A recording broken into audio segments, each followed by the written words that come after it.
வணக்கம் நண்பர்களே, உங்கள் எம்எஸ். இன்றைக்கு என்ஜினியரிங் கவுன்சிலிங் 2023 மிக முக்கியமான நாள். ஜென்ரல் கவுன்சிலிங் ஸ்டார்ட் ஆக போகுது. அகடமிக், ஒகேஷ்னல் 7.5 3 கேட்டகரி ஸ்டூடெண்ட்ஸுக்குமே இன்றைக்கி ரவுண்ட் 1. ஒகேஷ்னலில் பொறுத்த வரைக்கும் ஒரே ஒரு ரவுண்டு தான். அகடமிக்கை பொறுத்த வரைக்கும் 3 ரவுண்ட் இருக்குது. ஸோ இந்த 3 ரவுண்டில் ஃபஸ்ட் ரவுண்டு இன்றைக்கி ஸ்டார்ட் ஆக போகுது. ரொம்ப முக்கியமான கட்டம் அப்படின்னு எதை சொல்லலாம். இதில் top level courses, top level colleges உங்களுக்கு அவைலபிளாக இருக்க போகுது. மிக முக்கியமான சில விஷயங்களை உங்களுக்கு ஞாபகப்படுத்துறதுக்காக தான் இந்த வீடியோ. ஃபஸ்ட்டு விஷயம் என்னென்னா, உங்களோட யூசர் ஐடி பாஸ்வேர்ட் கரெக்டாக ஒர்க் ஆகுதா அப்படின்னு சொல்லி வெப்சைட் ஓப்பன் ஆனோடனே. ஏன் ஓப்பன் ஆகாது அப்படின்னா அப்டேட் பண்ணுவாங்க. அதை அப்டேட் பண்ணிவிட்டு தான் மறுபடியும் ரிலீஸ் பண்ணுவாங்க. அதுக்கப்புறம் நீங்கள் சாய்ஸ் ஃபில் பண்ண ஆரம்பிங்க. 10 மணிக்கு ஓப்பன் ஆன உடனே நீங்கள் சாய்ஸ் ஃபில் பண்ண ஆரம்பிக்க வேண்டாம். அதுக்கு முன்னாடியே வேக்கன்சி லிஸ்ட் வெளியிடுவாங்க. ஏன்னா 7.5 special reservation, vocational academic special reservation எல்லாமே முடிஞ்சது போக இனிஷியல் வேக்கன்சி லிஸ்ட் எவ்வளவு இருக்குது, எந்தெந்த காலேஜில் என்னென்ன சீட்ஸ் இருக்குது அப்படிங்கிறத ரிலீஸ் பண்ணுவாங்க. அது ஒரு கோ த்ரூ பண்ணிவிட்டு நீங்கள் எழுதி வச்சுருக்கக்கூடிய அந்த லிஸ்ட்டோடு அது ஒத்து போகுதா அப்படின்னு செக் பண்ணிவிட்டு அதுக்கப்புறம் அது சின்ன சின்ன சேஞ்சஸ் பண்ண வேண்டியிருந்தால் பண்ணிவிட்டு நீங்கள் உங்களோட யூசர் நேம் பாஸ்வேர்ட் கொடுத்து உள்ளே போங்க. வேறு யார்கிட்டையாச்சும் உங்களோட யூசர் நேம் பாஸ்வேர்டு ஐடி கொடுத்துருந்தீங்க அப்படின்னா உங்களோட பாஸ்வேர்டை ஒரு டைம் ரீசெட் பண்ணிக்கோங்க. அப்போ வேறு யார்கிட்ட உங்களோட பாஸ்வேர்டு இருந்தாலும் கூட நீங்கள் இப்போ ரீசெட் பண்ணிருந்தால உங்கள்கிட்ட மட்டும்தான் பாஸ்வேர்டு இருக்கும். உங்களுக்கு ஞாபகமாக ஒரு இடத்துல எழுதி வச்சுக்கோங்க. ஒரு டைரியில், செல்ஃபோனில், நோட்டில் அல்லது உங்களோட இமெயிலுக்கே கூட தற்சமயத்துக்கு அனுப்பி நீங்கள் சேவ் பண்ணி வச்சுக்கலாம். ஏன்னா பாஸ்வேர்டை மறந்துட்டு நிறைய பேர் தடுமாறுவீங்க. உங்களோட யூசர் ஐடியே உங்களுக்கு எனேபிள் ஆகலை, பாஸ்வேர்டே வரல அப்படின்னா பயப்படாதீங்க. 3 நாள் இருக்குது சாய்ஸ் ஃபில் பண்ணுறதுக்கு. நீங்கள் நேரடியாக டிஎஃப்சி போங்க. உங்களுடைய டாக்குமெண்ட்ஸ், ரெஜிஸ்டர்ட் மொபைல் நம்பர் எல்லாமே எடுத்துக்கிட்டு போங்க. அங்கே போனீங்கன்னா அவங்க உங்களோட யூசர் ஐடி, பாஸ்வேர்டு எல்லாத்தையுமே ரெக்கவரி பண்ணி கொடுத்துருவாங்க. அதுக்கப்புறமும் பொறுமையாக நீங்கள் சாய்ஸ் ஃபில் பண்ண முடியும். ஸோ அதனால் அதை நினச்சி நீங்கள் பயப்பட வேண்டிய அவசியம் இல்லை. அடுத்து போதுமான அளவுக்கு சாய்ஸ் ரெடி பண்ணிக்கங்க. சும்மா ஒரு 10 சாய்ஸ் இருந்தால் போதும், 20 சாய்ஸ் இருந்தால் போதும் அப்படிங்கிற ரேஞ்சில் நீங்கள் சாய்ஸ் ஃபில் பண்ணுறதுக்கு ரெடி ஆயிடாதீங்க. குறைஞ்சபட்சம் ஒரு 50 100 சாய்ஸ் ஆச்சு ரெடி பண்ணிக்கங்க. உங்களோட கட் ஆஃப் மார்க் டாப் லெவல்லையே கூட இருக்கட்டும். நமக்கு ஃபஸ்ட்டு சாய்ஸே கூட கிடைக்கட்டும். ஆனால் நம்மளோட சாய்ஸ் லிஸ்ட்டு மிக பெருசாக இருக்கணும். 2 காரணம். நாட் அலவுட்னு வந்துருச்சு அப்படின்னா இந்த ரவுண்டில் அப்வேர்டில் கிடைச்சாலும் கிடைக்காமையும் போகலாம். ஆனால் அடுத்த ரவுண்டுக்கு போனோம்னா ரொம்ப மோசமான சீட் கிடைச்சிரும். அப்படிங்கிறதுனால சாய்ஸ் லிஸ்ட் தெளிவாக ப்ரிப்பேர் பண்ணுங்கள். அதே போல் சாய்ஸ் லிஸ்ட்டில் உங்களோட டாப் ஆர்டர்லேருந்து கீழே வர எல்லாமே உங்களுக்கு பிடிச்ச காலேஜ் அண்ட் கோர்சஸாக மட்டும்தான் இருக்கணும். நீங்கள் உங்களுக்கு பிடிக்காத ஒரு கோர்ஸை கொடுத்து வச்சிடக்கூடாது. ஏன்னா அந்த கோர்ஸே உங்களுக்கு அலாட் ஆகி வரலாம், அல்லது அப்வேர்ட் மூமெண்ட்டில் அந்த கோர்ஸ் உங்களுக்கு டிஸ்டர்பன்ஸாக இருக்கலாம். அப்படிங்கிறதுனால உங்களுக்கு பிடிச்ச மேஜர் கோர்சஸ், மேஜர் டாப் காலேஜஸில் லிஸ்ட் பண்ணிக்கிட்டே வாங்க. நீங்கள் ஃபஸ்ட் ரவுண்ட் அப்படிங்கிறதுனால கிட்டத்தட்ட உங்களுக்கு எல்லா காலேஜஸ்லேயும் இடம் கிடைக்கிறதுக்கான வாய்ப்பு இருக்குது. ரொம்ப Anna university, SSN, MIT, PSG tech மாதிரி டாப் லெவலில் இருக்கக்கூடிய காலேஜஸில் அந்த கம்ப்யூட்டர் சயின்ஸ், இசி சம்மந்தப்பட்ட கோர்சஸ்க்கு வேணால் கொஞ்சம் டிமாண்ட் வரலாம். பட் மற்றபடி பெரும்பாலான காலேஜஸில் உங்களுக்கு சீட் கிடைக்கிறதுக்கான வாய்ப்புகள் நிறையாவே இருக்குது. அதனால் உங்களோட சாய்ஸ் லிஸ்ட் ரொம்ப தெளிவாக இருக்கட்டும். உங்களோட கட் ஆஃப் மார்க், நான் தான் ஃபஸ்ட் ரவுண்டில் இருக்கிறேனே, என்னோடய கட் ஆஃப் மார்க் ஃபஸ்ட் ரவுண்டில் வந்திருக்கு, என்னோடய ரேங்க் ஃபஸ்ட் ரவுண்டில் வந்திருக்கு, அதனால் நான் அண்ணா யூனிவர்சிட்டி, எம்ஐடி, பிஎஸ்ஜி டெக்கு, எஸ்எஸ்என்னு இந்த மாதிரி காலேஜை, பிஎஸ்ஜி ஐடெக்கு இந்த மாதிரியான காலேஜஸ் கொடுத்துட்டு நான் நிறுத்திக்கிறேன் அப்படின்னு சொல்லி தயவு செஞ்சு நிறுத்திடாதீங்க. நீங்கள் தானே 50 சாய்ஸ் சொன்னீங்க அப்படின்னு.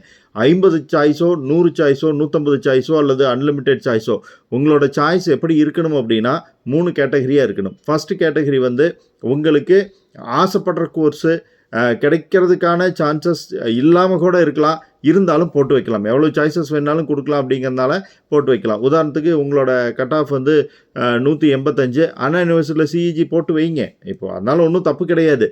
கிடைச்சா கிடைக்குது, கிடைக்காட்டி போகுது, அப்படி தான். ஆனால் அதுக்காக 185 கட் ஆஃப் பிசி கேட்டகரியில் இருக்கிற நீங்கள் அண்ணா யூனிவர்சிட்டி, எம்ஐடி இந்த மாதிரி காலேஜஸோடு நிறுத்திடாமல் கீழே வரைக்கும் வரணும். கொங்கு, பன்னாரி, அதுக்கும் கீழே இருக்கக்கூடிய காலேஜஸ் எல்லாமே கூட நீங்கள் கொடுத்து வைக்கணும். நமக்கு 200% நமக்கு உறுதியாக தெரியும்.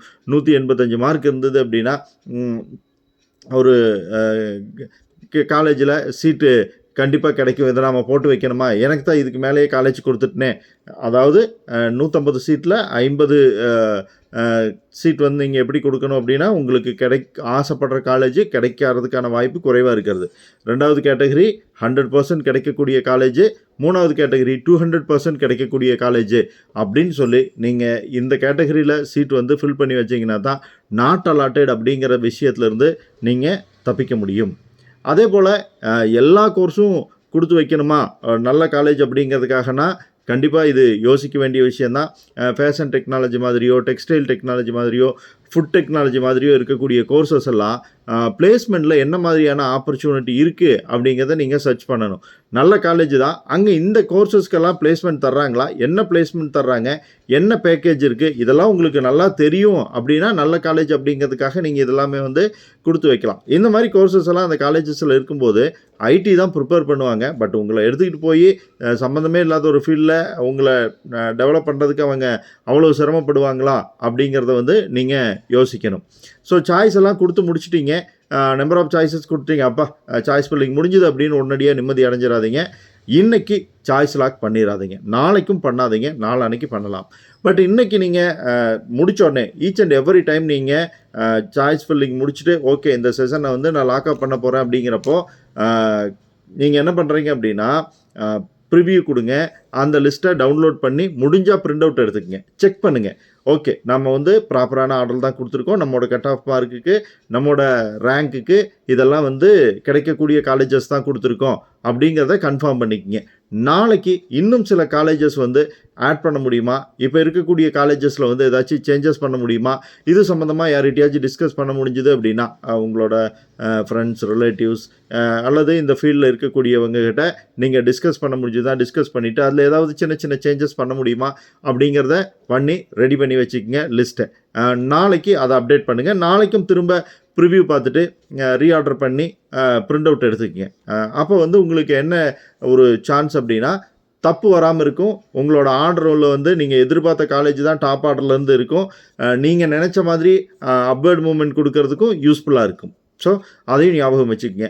ரைட், நல்ல காலேஜ், ப்ரைவேட் காலேஜில் சூப்பர்னு சொல்கிறாங்க, நான் இந்த காலேஜ் எடுத்துட்றேன் அப்படின்னு எடுத்துகிட்டு ஃபீஸ் கட்ட முடியாமல் திணறக்கூடாதுங்கிறதுனால இதை நான் பல வீடியோக்களில் உங்கள்கிட்ட சொல்லியிருக்கேன். ஏன்னா நிறைய மாணவர்கள் வந்து அனுபவப்பட்டிருக்காங்க. உங்களால் எப்படியாச்சும் சமாளிச்சிட முடியும், பேங்க் லோன் இல்லைனாலும் சமாளிச்சிடலாம், பேங்க் லோன் போட்டு அல்லது கடன் வாங்கி எப்படியாச்சும் ஒன்று படிச்சிடலாம் அப்படின்னு நம்பிக்கை இருந்ததுன்னா மட்டும் நீங்கள் ப்ரைவேட் காலேஜில் ஃபீஸை பற்றி கன்சிடர் பண்ணாமல் சாய்ஸ் ஆர்டர் கொடுக்கலாம்.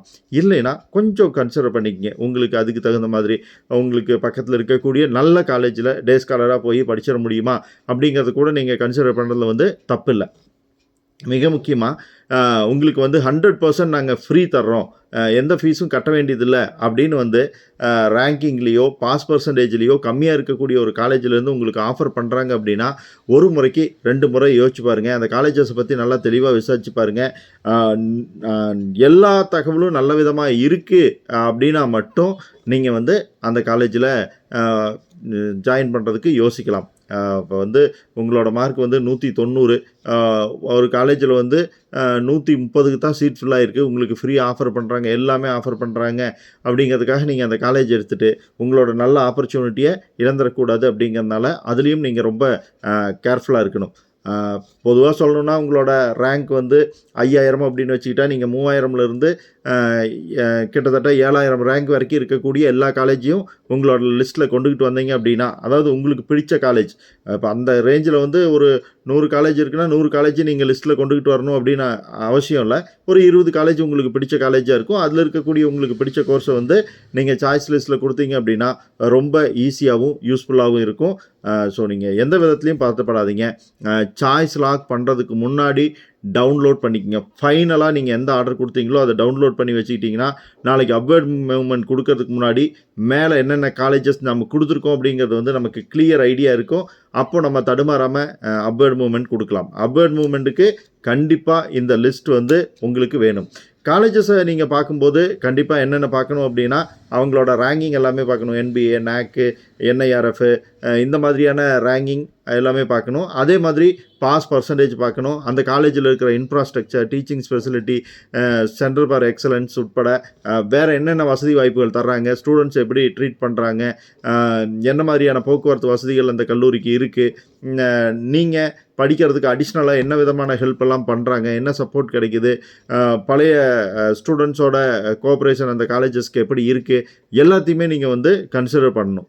இதெல்லாமே பண்ணி தான் அந்த காலேஜ் வந்து டாப் லிஸ்ட்டில் வந்திருக்க முடியும். ஸோ டாப் லிஸ்ட் காலேஜஸ் எது அப்படிங்கிறத பற்றி நம்மளோட யூடியூபர்ஸ் நிறைய பேர் வந்து லிஸ்ட்டு கொடுத்துருக்காங்க. நம்ம சேனல்லே ஆல்ரெடி நம்ம லிஸ்ட்டு கொடுத்துருக்கோம். பார்க்காதவங்க அதையும் பாருங்கள். ஸோ இன்னொரு விஷயத்தையும் தெளிவுபடுத்திடுறேன். நீங்கள் ஃபஸ்ட் ஆளாக கொடுத்தாலும் சரி, லாஸ்ட் ஆளாக கொடுத்தாலும் சரி, உங்களுக்கு ரேங்கிங் படி தான் வந்து கவுன்சிலிங் நடக்க போகுது. சாய்ஸ் ஃபில்லிங் கொடுத்து முடித்ததுக்கப்புறம் சீட் அலாட்மெண்ட் ஆக போகுது. ஸோ நீங்கள் உடனடியாக ரொம்ப பரபரப்பாக ஃபஸ்ட் நாளே கொடுத்துடணும் அப்படின்னலாம் முடிவு பண்ணி பதட்டப்படாதீங்க. அதே போல் தமிழ் மீடியம் எடுக்கிறது பற்றியும் செல்ஃப் சப்போர்ட்டிங் எடுக்கிறது பற்றியும் ஒரு முறைக்கு 2 முறை தெளிவாக யோசித்து செல்ஃப் சப்போர்ட்டிங் நீங்கள் வந்து துணிஞ்சு எடுக்கலாம். அது வந்து அண்ணா யூனிவர்சிட்டி, அப்புறம் வந்து பிஹெச்டி டெக்கு, சிஐடி, தியாகராஜா இந்த மாதிரி காலேஜஸ்ல எல்லாம் தான் இருக்குது. அது கவர்மெண்ட் காலேஜில் செல்ஃப் சப்போர்ட்டிங், அதாவது நம்ம கூடுதலாக ஃபீஸ் கட்டி படிக்கிற கோர்ஸ். ரொம்ப பெரிய லெவலில் ஃபீஸ் எல்லாம் அதிகம் வந்துடாது. அதனால் நீங்கள் பயப்பட வேண்டியதில்லை. அந்த கோர்சஸ் துணிஞ்சு எடுக்கலாம். பயங்கர வேல்யூ உள்ள கோர்சஸ் அப்படின்னு தான் சொல்லணும். அதே சமயத்தில் தமிழ் மீடியத்தை பற்றி நீங்கள் ஒரு முறைக்கு 2 முறை யோசிச்சிடுங்க. கவர்மெண்ட் ஜாப் அப்படிங்கிற ஒரு ஆப்பர்ச்சுனிட்டி தவிர்த்து தமிழ் மீடியத்தில் அடிஷ்னலாக என்ன இருக்குது, தமிழ் மீடியத்தில் இப்போ படித்தவங்க என்ன மாதிரியான பொசிஷனில் இருக்காங்க, இது எல்லாத்தையுமே தெரிஞ்சுக்கிட்டு நீங்கள் எடுக்கிறது வந்து பெருசாக இருக்கும். அதே போல் சாய்ஸ் ஃபில்லிங் கொடுக்கும்போது சிங்கிள் டிபார்ட்மெண்ட் மட்டும் கொடுக்காதீங்க. நீங்கள் செலக்ட் பண்ணியிருக்கிற டிபார்ட்மெண்ட், அது கம்ப்யூட்டர் சயின்ஸாக இருக்கலாம், ஈஸியாக இருக்கலாம், ட்ரிபிளியாக இருக்கலாம், அதுக்கான ஃபியூச்சர் ஹோப் என்ன இருக்குது, இப்போ எவ்வளோ காம்படிஷன் இருக்குது, இன்னொரு 4 வருஷம் 10 வருஷம் கழித்து அதோட ஃபியூச்சர் எப்படி இருக்கும், இப்போ லேட்டஸ்ட்டாக வந்திருக்கக்கூடிய டெக்னாலஜிஸ் வந்து என்ன மாதிரி அதில் தாக்கத்தை ஏற்படுத்தும், இப்போ ஆர்டிஃபிஷியல் இன்டெலிஜென்ஸ் வந்திருக்குது, வேலை வாய்ப்புகளில் பாதிப்பு ஏற்படலாம் அப்படிங்கிற தகவல் இருக்குது. இதை எல்லாமே கன்சிடர் பண்ணி இப்போ சாய்ஸ் லிஸ்ட் உங்கள் கையில் ரெடியாக இருக்கும். இருந்தாலும் ஒரு முறைக்கு 2 முறை நல்லாவே யோசிச்சு பார்த்துக்குங்க. இப்போ இருக்கிற ரெசஷனில் யூரோப்பியன் கண்ட்ரீஸை நிறைய பாதிக்கப்பட்டிருக்கு. ஈவன் அமெரிக்காவில் பல கம்பெனிஸில் வந்து ஜாப் லாஸ் போய்கிட்டு இருக்கிற சந்தர்ப்பத்தில் நம்ம ப்ராப்பரான கோர்ஸையும் ப்ராப்பரான காலேஜையும் செலக்ட் பண்ணலைன்னா ஃப்யூச்சரில் நாம் லோ சேலரிலையோ அல்லது வேலையே கிடைக்காமையோ போகிறதுக்கான ஆபத்து உண்டுங்கிறதுனால இது உங்களுக்கான அற்புதமான வாய்ப்பு, கோல்டன் ஆப்பர்ச்சுனிட்டி அப்படின்னு சொல்லுவாங்க. ஸோ இதில் நீங்கள் நல்ல காலேஜையும் நல்ல கோர்ஸையும், நல்ல கோர்ஸ் அப்படின்னா பொதுவாகவே வந்து computer science, ECE, IT, triple E இந்த ரேஞ்சில் இருக்கும். அதே போல் கம்ப்யூட்டர் சென்ட்ரிக் கோர்சஸில் சிலது வந்து டாப் லெவலில் இருக்குது. இதெல்லாம் நல்ல காலேஜஸில் இருக்கா அப்படின்னு நீங்கள் பார்த்து எடுக்கலாம். டாப் லெவல் காலேஜஸில் மெக்கானிக்கலையும் கூட நீங்கள் கன்சிடர் பண்ணலாம். பட் இப்போதைக்கு ட்ரெண்டிங்கில் இருக்கக்கூடிய பயோடெக்னாலஜி, இந்த பயோ மெடிக்கல் இதெல்லாம் வந்து நீங்கள் அதோட ஃப்யூச்சர் என்ன இருக்குது அப்படிங்கிறத யோசித்து உங்களோட சாய்ஸ் லிஸ்ட்டில் கொடுக்கறது பெட்டர். அதே போல் தான் ஏரோநாட்டிக்கல், மெரைன் இன்ஜினியரிங் பற்றியெல்லாம் நிறைய கேட்குறீங்க. இந்த கோர்சஸ் எல்லாம் எந்த அளவுக்கு பேர் டிஃப்ரெண்ட்டாக நிறைய வேலை வாய்ப்பு இருக்கும் அப்படின்னு நீங்கள் நினைக்கிறீங்க. பட் உண்மையில் அப்படி இருக்கா அப்படிங்கிறத வந்து நீங்கள் கண்டிப்பாக யோசித்து கன்சிடர் பண்ணி தான் நீங்கள் இந்த லிஸ்ட் எல்லாமே வந்து கொடுக்கணும் உங்களோட சாய்ஸ் ஆர்டரை. உங்களுக்கு இந்த கவுன்சிலிங்கில், சாய்ஸ் ஃபில்லிங்கில் என்னென்ன டவுட்ஸ் வருதோ எல்லாத்தையுமே வந்து கமெண்ட்டில் கேட்கலாம். நம்ம அடுத்தடுத்த வீடியோக்களில் உங்களோட டவுட்ஸை வந்து கிளியர் பண்ணுவோம். அதே போல் டென்டேட்டிவ் அலாட்மெண்ட் வந்த உடனே நீங்கள் வந்து டென்டேட்டிவ் அலாட்மெண்ட்டை கன்ஃபார்ம் பண்ணிடாதீங்க. டென்டேட்டிவ் அலாட்மெண்ட் வந்ததுக்கப்புறம் 1 டே ஃபுல்லாக எடுத்துக்கங்க. 2 நாள் உங்களுக்கு தர்றாங்க டென்டேட்டிவ் அலாட்மெண்ட்டை கன்ஃபார்ம் பண்ணுறதுக்கு. உங்களுக்கு எந்த காலேஜ் வந்திருக்கு, இந்த காலேஜே ஓகேவா இல்லையா, இந்த காலேஜில் நான் வந்து படித்தா என்னோடய ஃப்யூச்சர் எப்படி இருக்கும், ஓகே ஒரு வேளை எனக்கு இந்த காலேஜ் வந்து இதை விட பெட்டர் காலேஜஸ் மேலே இருக்கிற மாதிரி இருக்குது, அப்கிரேட் கொடுக்கலாமா வேண்டாமா, இது எல்லாத்தையும் யோசிச்சு பாருங்கள். மேலே நீங்கள் ப்ராப்பரான ஆர்டர் கொடுத்துருக்கீங்க, இது இல்லைனாலும் அதுதான் எனக்கு பிடிக்கும், இந்த காலேஜோட அந்த காலேஜ் பிடிக்கும், அந்த காலேஜை விட அதுக்கு மேலே இருக்கிறது பிடிக்கும் அப்படிங்கிற மாதிரி இருந்து தான் நீங்கள் அப்கிரேடை பற்றி யோசிக்காமல் கொடுக்கலாம். பட் இல்லை, மேலே இருக்கிற ஏதாவது ஒரு கோர்ஸ் ஆச்சு உங்களுக்கு வந்து யோசனையாக இருக்குது அப்படின்னா அப்கிரேடை பற்றி ஒரு முறைக்கு 100 முறை யோசித்து தான் நீங்கள் கொடுக்கணும். கண்டிப்பாக டென்டேட்டிவ் அலாட்மெண்ட்டில் நீங்கள் சூஸ் பண்ண வேண்டியது 2 ஆப்ஷனாக மட்டும்தான் இருக்கணும். 1 அக்செப்ட் அண்ட் ஜாயின், அந்த மாதிரியான சாய்ஸ் லிஸ்ட் நீங்கள் ப்ரிப்பேர் பண்ணி கொடுத்துருக்கணும். இல்லை அப்படின்னா அக்செப்ட் அண்ட் அப்வேர்ட், இந்த 2 தவிர வேறு எதுவுமே வராத அளவுக்கு பார்த்துக்குங்க. அப்படி இருக்கணும் உங்களோட சாய்ஸ் லிஸ்ட். இருந்தது அப்படின்னா உங்களுடைய எதிர்காலமும் பிரகாசமாக இருக்கும். தகவலை ஃப்ரெண்ட்ஸோட ஷேர் பண்ணுங்கள். பிடிச்சிருந்தால் லைக் பண்ணுங்கள். சேனலை சப்ஸ்கிரைப் பண்ணி சப்போர்ட் பண்ணுங்கள். Bye friends.